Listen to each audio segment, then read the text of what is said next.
911, what's your emergency? Please help. Someone does a pistol. Well, what school is it? A shooter. Okay, is anybody injured? Yes, a lot of blood. Please help, please. We don't want your thoughts and prayers, okay? Stop sending those, that's enough. We are the people who instantly said, this can be prevented, this should have been prevented, and this has been prevented in other countries. Today, we take to the streets in over 800 marches around the globe and demand common sense gun laws. Unfortunately, the Parkland activists quickly became targets of online aggression. In her book, Kill All Normies, Angela Nagel claims that the Chan culture has the ability to spread its negative influence through social media and into the real world. Let's see if this is true in the case of the Parkland shooting. Firstly, what is Chan culture? It's the most vile, disgusting, and funny thing on the internet.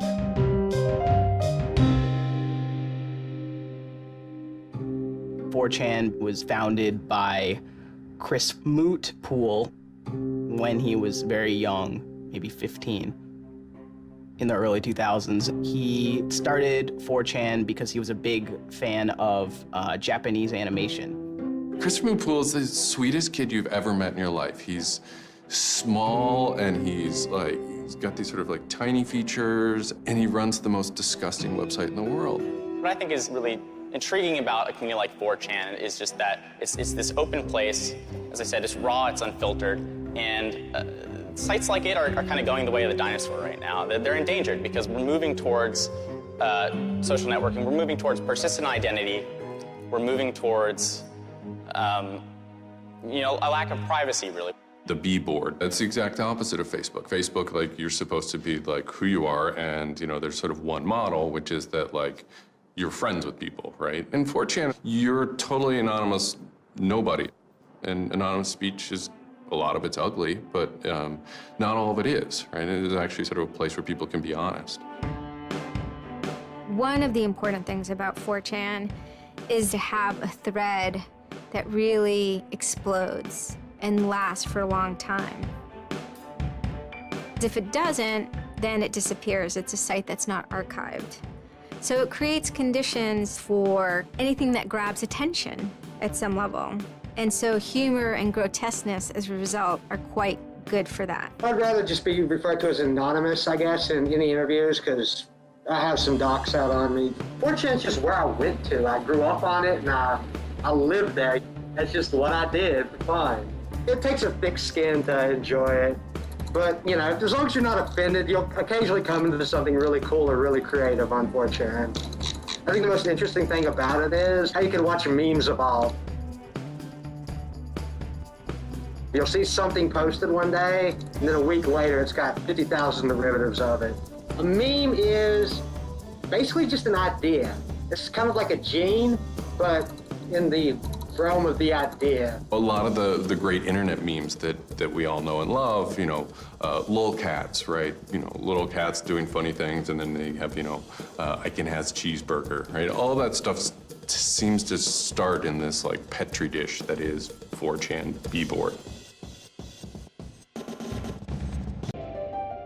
4chan is also very known for acts of trolling.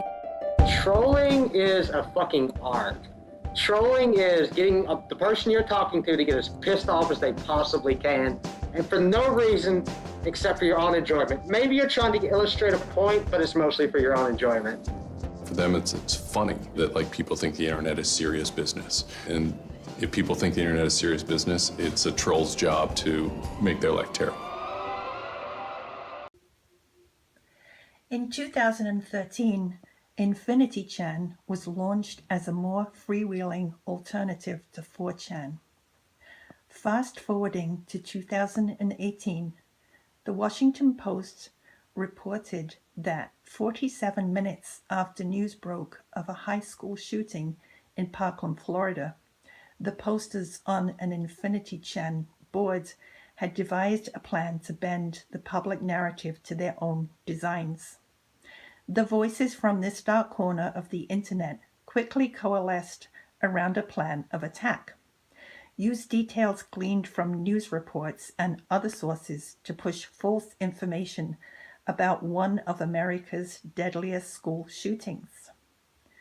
The posters on anonymous forums, which by now have become a cauldron of far-right extremist policies, began crafting false explanations about the massacre, including that actors were posing as students in hopes of blunting what they correctly guessed would be a revived interest in gun control.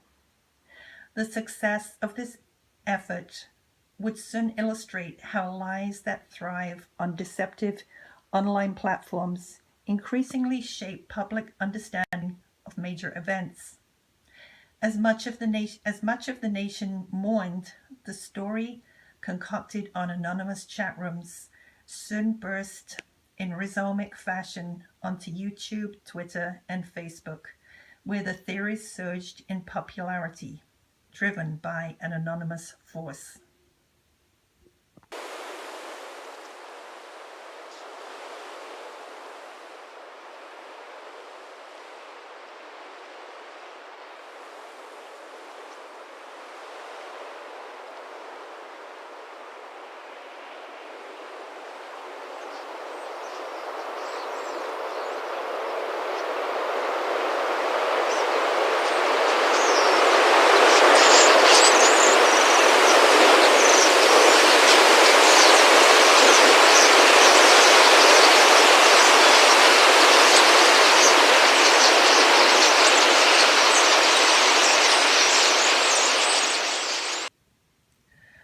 Although many false and derogatory images relating to the shooting have been removed from chan boards and social media sites, they still can be found on extremist sites.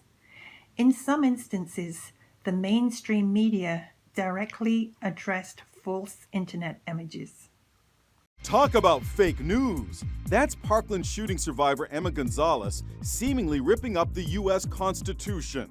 The image has gone viral, but it's totally doctored. Here's the real image Emma made for Teen Vogue. She's actually tearing up a shooting target. It's believed that someone in the alt-right movement created the phony photo.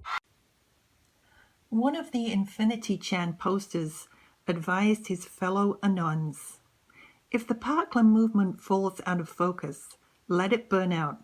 That is, don't keep attacking once everyone is forgetting about them. Let them fade away into obscurity."